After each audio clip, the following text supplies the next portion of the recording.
Hello everyone, my name is Girish और आप सभी का मैं स्वागत करता हूं अपने यूट्यूब चैनल पे, जहां पर हम बात करते हैं मोटिवेशन के बारे में, इंस्पिरेशन के बारे में और जो हमारी ज़िंदगी पे बहुत पॉजिटिव इम्पैक्ट डालती है। तो जो हम आज का टॉपिक लेने वाले हैं वो है टॉपिक रिलेटेड टू हमारी बातों का लोगों पे क्या असर होता है, या दूसरे लोगों की बातों का हमारी ज़िंदगी में क्या असर होता है। हमारी ज़िंदगी में ना बहुत लोग आते हैं जाते हैं, आते हैं जाते हैं, कुछ अपना इम्पैक्ट छोड़ जाते हैं, कुछ पॉजिटिव छोड़ जाते हैं, कुछ नेगेटिव छोड़ जाते हैं। राइट, आप कोरिलेट कर सकते हो कि आपको बहुत लोग मिले होंगे, आपके दोस्त मिले होंगे, आपके रिश्तेदार मिले होंगे, या फिर आपका कोई ऐसा सोशल सर्कल मिला होगा, या फिर आपने सोशल मीडिया पे ही देखा होगा कि लोग आपको कितनी बातों पे अच्छी बातें भी कहते हैं, कुछ मोटिवेट करते हैं, कुछ डिमोटिवेट करते हैं। तो ये जो मोटिवेशन और डिमोटिवेशन की बातें होती हैं, ये सिर्फ बोलने तक ही सीमित नहीं रहती हैं। ये चीज़ हम अगर अपने ऊपर भी अप्लाई करते हैं, तो हम देखेंगे कि हमारा बोलना या किसी और का बोलना, अगर वो हमें कुछ बोल रहा है तो बहुत बात हमें पॉजिटिव भी लग सकती है, नेगेटिव भी लग सकती है, और अगर हम किसी को बोल रहे हैं तो वो उसके लिए भी पॉजिटिव हो सकती है, नेगेटिव हो सकती है। तो ये जो बातें हैं, हमें काफ़ी सोच समझ के बोलनी चाहिए। मुझे लगता है कि ज़िंदगी में ना हम लोग सिर्फ बोल जाते हैं, अरे मैं बोल मेरा काम बोलना है, मैं बोल के निकल जाऊंगा, ठीक है, क्या फर्क पड़ता है, मेरे बोलने से क्या ही हो जाएगा, है ना। ये एक बहुत सेंसिटिव और इम्पोर्टेंट टॉपिक है जिसके बारे में कोई बात नहीं करता, बिकॉज लोग सिर्फ बोल के निकल जाते हैं। मैं इसको एक स्टोरी के माध्यम से समझाना चाहूंगा, बिकॉज आपको पता ही है कि मैं हमेशा एक स्टोरी को कोरिलेट करने की कोशिश करता हूँ जिससे हम उस चीज़ को अच्छे तरीके से समझें। तो एक जो मेंढक होते हैं, मेंढकों का ना एक ग्रुप एक पेड़ के ऊपर से कूदते हुए जा रहा था, एंड उस पेड़ के गिरे हुए पेड़ के बगल में एक बहुत गहरा गड्ढा था। गहरा गड्ढा इन द सेंस कि मेंढकों के लिए गहरा गड्ढा था, ठीक है। तो जब वो कूद के वो जा रहे थे तो सडनली दो मेंढक उसमें से फिसल के, उस ग्रुप में से फिसल के सीधा गड्ढे में चले गए। अब गड्ढे में चले गए, अब अब वो कोशिश करने लगे, बिकॉज वो अपने झुंड से अलग हो गए। Now they are trying to come out. वो बार बार जंप करें तो नहीं बाहर निकल पा रहे हैं, क्योंकि गड्ढा गहरा है उनके हिसाब से। तो जो उनका ग्रुप था, अब जब ग्रुप ने उनको उछलते हुए देखा, उन्होंने बोला भाई तुम नहीं निकल पाओगे, कुछ नहीं हो सकता तुम्हारा, तुम गड्ढे में गिर गए हो, अब पड़े रहो, अभी तुम्हारे यहीं पर ही प्राण जाएंगे। तो दोनों ने ऊपर की तरफ देखा, उन्होंने उनकी बातें सुनी, but they still keep trying, कि भाई मैं कोशिश करता रहूंगा, कोशिश करता रहूंगा। एंड वो कोशिश करते रहे, ठीक है, काफी देर हो गई। फिर जो ऊपर जो मेंढक उनको ऊपर से झांक के देख रहे थे, उन्होंने फिर से कहा, रहे बेकार में क्यों कोशिश कर रहे हो, कुछ नहीं हो सकता, तुम यहीं मर जाओगे। तो उसमें से एक मेंढक ने कोशिश करनी छोड़ दी, क्योंकि वो बहुत थक चुका था। और जब तक वो मेंढक ऊपर से उसको देखते रहे, वो नीचे वाला मेंढक जो है, एक मेंढक उसमें से कूदते कूदते थक चुका था, वो मर गया। लेकिन जो दूसरा मेंढक था, वो फिर भी कोशिश करने में लगा हुआ। तो उसने साथ के मेंढकों ने बोला, तेरा एक साथी, जो हमारा एक साथी था जो गिर गया था, वो मर चुका है, तू क्यों कोशिश करने में लगा हुआ है, तू भी ऐसे ही मर जाएगा, तू छोड़ मत कर कोशिश। तो लेकिन उस मेंढक ने उनकी बात नहीं सुनी, वो कोशिश करता रहा। तो उसने जब लोगों की ये बात ऊपर से ऐसे उनको देखा, देखने के बाद उसने अपनी पूरी जान लगा के एक जंप मारी, एंड ही मेड इट। वो गड्ढे से बाहर निकल गया। जब वो गड्ढे से बाहर निकला, तो उसमें से एक मेंढक ने उससे बोला, भाई हम तेरे को इतनी देर से बोल रहे हैं, तू मर जाएगा भाई, मत कर कोशिश, तूने हमारी बात क्यों नहीं सुनी। तो मेंढक बोला, भाई मैं तो बह रहा हूँ, मुझे कुछ समझ में नहीं आ रहा, मुझे तो ऐसा लगा तुम लोग ऊपर से बोल रहे हो, हाँ हाँ जल्दी जल्दी कूद, कोशिश कर, तेरा काम बन जाएगा, तू कोशिश करता रहे, को और जोर से कोशिश कर बाहर को। तो मैंने तुम लोगों के बातों से एक आत्मविश्वास जगाया, अपनी पूरी एनर्जी गैदर करी और बहुत जोर से जंप लगाई, और मैं बाहर आ गया। मुझे नहीं समझ में आ रहा था कि तुम लोग क्या कह रहे हो। तो दोस्तों, इस स्टोरी से हमें क्या पता लगता है, जीवन में ना हमें लोग आके बोलते हैं कि तुम अच्छा कर रहे हो। जैसे मान लो कि आप कभी लोनली फील कर रहे हो, या फिर आप सैड फील कर रहे हो, या आपको सर्टेन एक ऐसा पॉइंट आता है कि जहाँ पर तुम्हें यू नीड समवन जो आपको मोटिवेट करे, राइट, कि वो आपको बात बताए कि यार चिंता मत कर, अगर तू फेल हो गया है तो कीप ट्राइंग, मैं तेरे साथ हूँ, तो कोशिश कर, जो भी होगा साथ में देखेंगे। एक छोटी सी बात ना उस बंदे के लिए बहुत बड़ी बात होती है।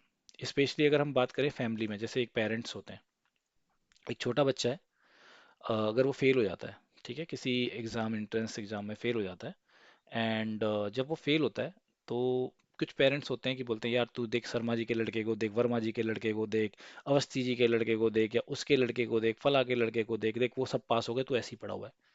तो जो बच्चा ऑलरेडी एक सोशल प्रेशर, फैमिली प्रेशर से जूझ रहा है, वो और डाउन चला जाता है। लेकिन वही दूसरे एंड पे अगर हम देखें, अगर पेरेंट्स उसके पास आके बोले, बेटा कोई बात नहीं, तुमने बहुत अच्छी कोशिश करी थी, इस बार नहीं हो पाया, कोई दिक्कत नहीं है, और अच्छे से मेहनत करो, जहां पर तुम्हें लगता है तुम कमी रह गई थी, उस कमी को भी पूरा करो, नेक्स्ट टाइम तुम बहुत सक्सेस होगे, तो उससे उस बच्चे को एक आत्मविश्वास मिलता है, एक भरोसा मिलता है कि हाँ मेरे साथ कोई है, मैं कर सकता हूँ। तो ऐसे बच्चे अपनी लाइफ में बहुत कामयाब होते हैं। तो हम जो स्टोरी की बात कर रहे थे, तो उस स्टोरी में हमने क्या समझा, आपको जिंदगी में दोनों तरफ के लोग मिलेंगे, ठीक है। तो जो हमारी जो टंग होती है ना, ये जीभ, इसका काम सिर्फ कहने का नहीं होता है। हम लोग कह के निकल गए कि जा तेरे बस की कुछ नहीं है, तू कुछ नहीं कर सकता, ये उस बंदे के लिए जीवन और मृत्यु की बात हो सकती है। हो सकता है आपने कुछ कहा, उसको वो बात इतनी बुरी लग गई कि उसने सुसाइड करने का सोच लिया, वो इतना डिमोटिवेट हो गया उस बात से कि उसने अपनी जिंदगी खत्म कर ली। सेम वे में अगर आप उसके पास आके उसे मोटिवेट करते, हो सकता है कि वो, उसके दिमाग में इतना डिप्रेशन चल रहा हो, इतनी ज्यादा वो एंजाइटी में हो कि वो मरने की सोच रहा हो, लेकिन आपने उसे आके बोला, यार जिंदगी मस्त है, जिंदगी को जो जियो, आते रहते हैं जिंदगी में अप एंड डाउन्स, कोई दिक्कत है मेरे पास आओ, अगर मेरे बस की होगी मैं तुम्हारी हेल्प करूंगा, लेकिन टेंशन मत लेना। हो सकता है कि उसका मन बदल जाए, वो मोटिवेट हो जाए तुम्हारी बात से। तो दोस्तों मैं ये कहना चाहता हूँ कि जो जीवन में हम कुछ भी बोलते हैं ना, हमें बोलने से पहले अपनी बातों को तोल लेना चाहिए। ये नहीं कि मुंह में आया तो सीधा सीधा बोल दिया किसी को, उस बात को वो किसी भी तरीके से अपने ऊपर ले सकता है। तो दोस्तों, एक पॉइंट तो ये था। सेकंड पॉइंट जो मैं आपको बताना चाह रहा था कि जो लोग सक्सेसफुल होते हैं ना, या फिर आपके कंपटीशन में होते हैं, सभी नहीं, लेकिन कुछ लोग उसमें ऐसे भी होते हैं जो आपको डिमोटिवेट करते हैं। वैसे समाज में आप ज़्यादातर देखोगे कि आपको ज़्यादातर लोग डिमोटिवेट करने वाले ही मिलेंगे, जो आपके शुभचिंतक हैं सिर्फ वही मोटिवेट करते हैं, जिसमें से खास तौर से आपके कुछ दोस्त होते हैं, क्लोज फ्रेंड, सारे फ्रेंड्स नहीं, कुछ क्लोज फ्रेंड्स ऐसे होते हैं जो आपको हमेशा आगे बढ़ने की सोचते हैं। आपने काफ़ी सारी स्टोरीज देखी होंगी। तो दोस्तों मेरा कहने का मतलब यही है कि जब भी हम, चाहे अपने ऊपर लेके बात देखें या फिर किसी और के ऊपर बात लेके देखें, हम कभी भी कुछ भी बोलें, किसी को भी बोलें, सोच के बोलें, उसको मोटिवेट करें। जीवन में कुछ नहीं रखा है दोस्तों, आज हम यहाँ हैं, कल हम कहीं और होंगे, परसों कहीं और होंगे।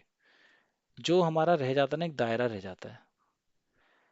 अपना इंप्रेशन ऐसा बनाओ कि अगर आप उस जगह से उठ के चले जाते हो, तो लोग आपके पीछे ना, देखो बुराई करने वाले भी मिलेंगे, अच्छाई करने वाले भी मिलेंगे, लेकिन आपकी परसेंटेज जो अच्छाई करने वाले लोगों में से है, वो ज़्यादा होनी चाहिए। ये नहीं कि आप एक ग्रुप में जाके बैठे, आपने वही नेगेटिविटी वाली बातें शुरू कर दी, या किसी बंदे के आने से वो नेगेटिविटी वाला एनवायरनमेंट बन गया। ऐसे लोगों को लोग पसंद नहीं करते हैं। एक एग्जांपल और लेता हूँ, जैसे मान लो आप कोई ऑफिस जाते हो, या फिर स्कूल जाते हो, या कहीं पर भी जाते हो, कॉलेज जाते हो, आपका एक ग्रुप बैठा हुआ है, आपने उन्हें हंस के ग्रीटिंग किया, हे गुड मॉर्निंग एवरीवन, क्या हाल चाल है, सब बढ़िया चल रहा है। और एक बंदा आया, क्या क्या हाल चाल है भाई, वो तुमसे पूछेगा, और भाई तेरे क्या हाल है, अरे यार अपनी तो लगी पड़ी है, जिंदगी ऐसी हो रखी है। तो सुबह का समय है, आप उससे एंथुजियास्टिक तरीके से मिलोगे, तो सामने वाले को भी एक पॉजिटिव वाइब आता है, हाँ यार इस बंदे को देखो कितना मस्त रहता है, यार इसके जैसा होना चाहिए जिंदगी। तो ये जो थॉट है ना दोस्तों, तभी आएगा जब आप अपने माइंड में क्लियर होंगे, आप अपने माइंड को बहुत पॉजिटिव रखेंगे, आप अपने मेंटल हेल्थ का ध्यान रखेंगे, आप अपनी फिजिकल हेल्थ का ध्यान रखेंगे। ऐसा नहीं कि आप हर वक्त बस नेगेटिव सोचते रहें, या फिर उससे कुछ नहीं होगा। देखो, जिंदगी में काम करने से ही होगा, किसी चीज के बारे में सोचने से कुछ नहीं होता है। जब आपने कुछ चीज सोचा है उसका एग्जीक्यूशन करो और उस पर कंसिस्टेंट रहो। दुनिया की कोई सी ताकत ना आपको पीछे रहने से रोक ही नहीं सकती। आप हमेशा आगे बढ़ते जाओगे, बढ़ते जाओगे, बढ़ते जाओगे। बहुत इंपॉर्टेंट है। माइंडसेट का खेल है सारा। और ये माइंडसेट ऐसा है ना, ये आपको टॉप से नीचे भी ला सकता है और नीचे से टॉप पे भी ले जा सकता है। कभी डीपली सोचना इसके बारे में। हर एक बंदा अपने आप में यूनिक है। हर किसी बंदे के अंदर एक ऐसी पावर है ना, ऐसा एक टैलेंट जरूर होगा जो उसने कभी झांका ही नहीं है। हो सकता है वो डेली करता हो वो काम। कितने लोग होते हैं कि गाने में इतने अच्छे होते हैं लेकिन कभी टैलेंट दिखाने का मौका ही नहीं मिला। They are not working on that. आपको लगता है आप गा सकते हैं, उसके ऊपर वर्क कीजिए। आज के टाइम में तो यार बहुत अच्छा स्कोप है। Social media is the greatest platform where you can showcase your talent. आप यूट्यूब पे वीडियोस डालिए। आपको बोलना नहीं आता है, ठीक है, आपको लगता है कि मैं हेजिटेट हो रहा हूँ, आप डेली एक वीडियो बना के यूट्यूब पे डालिए। आपको खुद फील होगा कि आपका जो बोलने का तरीका है ना, जो फर्स्ट वीडियो में था, 10 वीडियो के बाद ही चेक कर लीजिएगा आप। वो 10वें वीडियो में आपका वो लेवल जो पहले वीडियो में था उससे फार फार फार बेटर होगा। आप पॉजिटिव चीजें पढ़ना शुरू कीजिए, पॉजिटिव बुक्स, पॉजिटिव थिंकिंग के बारे में पढ़ना सीखिए। उनके बारे में जैसे ही आप पढ़ने लगेंगे ना, जब आप पॉजिटिव वीडियो, पॉजिटिव थिंकिंग के वीडियोस देखने लगेंगे तो आपको खुद ही फील होगा। कभी आपने ये भी गौर किया होगा, जैसे हम कभी जाते हैं और आप गाड़ी में बैठे हैं, ठीक है, आप ड्राइव कर रहे हैं और आपकी गाड़ी में बिल्कुल एकदम मस्त वाला म्यूजिक चल रहा है, बिल्कुल एनर्जी वाला, राइट। आपने वो गाना सुना। आप जब तक ऑफिस पहुंचेंगे ना, वो कंटिन्यूस जब वाइब में चल रहा होता गाना, तो आपको ना फुल अपने अंदर एक एनर्जी फील होगी। That is something comes from that song, because वो एक पॉजिटिव भरा एनर्जी गाना था। उस एनर्जी आपके अंदर वो एनर्जी भर दी। सेम वे में जब आप नेगेटिव वाइब्स या फिर सैड सॉन्ग्स अगर सुनोगे, ठीक है, मूड्स पे भी डिपेंड करता है, डिपेंड करता है, राइट। बट अगर सुबह सुबह ही आप इस तरीके के गाने सुनोगे या फिर इस टाइप के इन्वायरमेंट में जाओगे तो you will also feel very sad, very depressed. तो इस टाइप के इन्वायरमेंट को अलविदा कहो, एक पॉजिटिव सोच के साथ जुड़ो और लाइफ को ना बिंदास एंजॉय करो। यार, this is only one life you have got. मुझे नहीं पता, देखो, किस धर्म के व्यक्ति क्या कहते हैं क्या नहीं कहते हैं, आने वाला टाइम मैं नहीं जानता, पीछे वाला टाइम मैंने नहीं देखा। ना आपने देखा है ना पीछे किसी और ने देखा है। आपके पास ये लाइफ है और इसको फुल टू एंजॉय करना आपके हाथ में है। अच्छे कर्म करना आपके हाथ में है। इसको फुल ऑन मस्ती के साथ जीना आपके हाथ में है। पॉजिटिव वाइब्स के साथ जीना आपके हाथ में है। खुशियां बांटना आपके हाथ में है। ठीक है, sad part is also the, sad things are also part of the life. वो आएंगे जाएंगे, खुशियां आएंगी जाएंगी, but you have to be very consistent कि मैं जो कर रहा हूँ, आ रही हैं चीजें, आती जाएंगी, आएंगी जाएंगी, बस लेकिन यही सोच के आगे बढ़ते रहना कि दिस इज वन लाइफ और इस लाइफ को मैंने अगर इंजॉय नहीं किया ना तो मैंने लाइफ में कुछ नहीं किया। अब मैं ये नहीं कह रहा कि इंजॉय आप किसी दूसरे के तरीके से करो, जिसमें आपको अच्छा लगता है आप उस तरीके से इंजॉय करो, लेकिन आप अपने आप को इतना इंडिपेंडेंट बनाओ कि आप अपनी लाइफ में ये कह सको कि हाँ भाई, मैं अपनी लाइफ एंजॉय कर रहा हूँ and it is on my way, और मैं अपने दम पे कर रहा हूँ। इट इज नॉट अबाउट कि मैंने अपने पिताजी से पैसे लिए और आज मैं अपनी लाइफ एंजॉय कर रहा हूँ। अपने को इंडिपेंडेंट बनाओ। This is you, this is about your self, this is not about anybody else. Parents हैं, आपको नर्चर करने के लिए बैठे हैं। 18 साल तक वो आपको देखेंगे क्योंकि वो उनकी जिम्मेदारी भी बनती है, लेकिन 18 साल के बाद ये आपकी जिम्मेदारी बनती है कि आप अपना भी ध्यान रखें और साइड बाय साइड अपने पेरेंट्स का भी ध्यान रखें। तो life is very important. Mental health is very important. मैं हर बात पे बोलता हूँ mental health, physical health, life. मेरा ये पूरा चैनल ही इसी बेसिस पे है। और मेरा हमेशा ना टारगेट ये रहता है कि मैं लोगों को ऐसी बातें बताऊं कि जहां पर लोग अपनी बातों से, मैं हमेशा खुश रहूंगा कि अगर आप लोग मुझसे जुड़ना भी चाहोगे ना, वन टू वन अगर हम बात करना चाहें, ऐसा नहीं कि मैं यही बोलूंगा कि मैं बात नहीं करूंगा, but we can talk on phone. मतलब ऑन फोन और maybe on Google Meet और समथिंग। अगर आपको बात करनी है, अगर if you are feeling like कि मैं मुझे ऐसा लग रहा है कि मैं लो फील कर रहा हूँ या फिर ड्यू टू सम रीजंस ऐसा हो रहा है वैसा हो रहा है, तो अगर if I can help I would be very happy in that case. Timing बात कब करनी है कैसे करनी है वो हम डिसाइड कर लेंगे, चैट पे बात करके देख लेंगे कि कैसे करना है क्या करना है। But the most important thing, मैं हमेशा इनकरेज करता हूँ लोगों को कि आप मोटिवेटेड रहो। चाहे वो आप किसी मोटिवेटेड पर्सन के साथ रह के मोटिवेट रहो। लाइफ में हमेशा आप स्किलिंग जरूरी होती है, अपने को टाइम टू टाइम अपग्रेड करते रहो। ठीक है, life it is not about कि भाई आपने एक बार चीज़ें सीख ली और सीखने के बाद आपने बोला कि यार हो गया मेरा, कि मैं अब मैं कुछ नहीं कर रहा हूँ। अरे इसके हेडफोन को क्या हो लिया, हाँ अभी सही है। एक मिनट दोस्तों। हाँ अभी सही है भाई। हाँ तो मैं कह रहा था कि मतलब लाइफ इज समथिंग ना, ये ऐसा ही चलता रहेगा, लाइफ में आते रहेंगे अप एंड डाउन, जाते रहेंगे आएंगे जाएंगे जाएंगे, बस you have to be very motivated. आप ही हो जो इसको खेलोगे। देखो, कोई बंदा आपका दुख नहीं बांट सकता, ठीक है, कोई बंदा आपका दर्द नहीं बांट सकता। ये दोनों चीज़ को आपको ही सफ़र करना है। वो सिर्फ आपका साथ दे सकता है उन चीज़ों में। राइट, आप कभी भी देख लेना, कभी शरीर में दर्द हो रहा हो, कोई बंदा भी आपको आके ये नहीं बोल देगा भाई तेरा दर्द मुझे दे दे यार, मैं आधा झेल लेता हूँ। ठीक है, वो सिर्फ आपको बोलेगा यार चल डॉक्टर के पास दिखा के ले आता हूँ, तुमको टैबलेट्स देगा, तुम्हारे शरीर में टैबलेट्स जाएंगी, then you will get some relief, right. तो कोई बंदा आपका दर्द नहीं ले सकता, कोई बंदा आपका सैड सॉरी सैडनेस नहीं ले सकता, कुछ नहीं ले सकता। It is something you have to take care of yourself, because you are the individual person who is in this world. आपके अलावा आपका काम कोई नहीं आएगा। बाकी लोग साथ देने आ सकते हैं, बट वो आपका दुख और दर्द कभी नहीं ले सकते। They can only help you in recovering from those part of the life, right.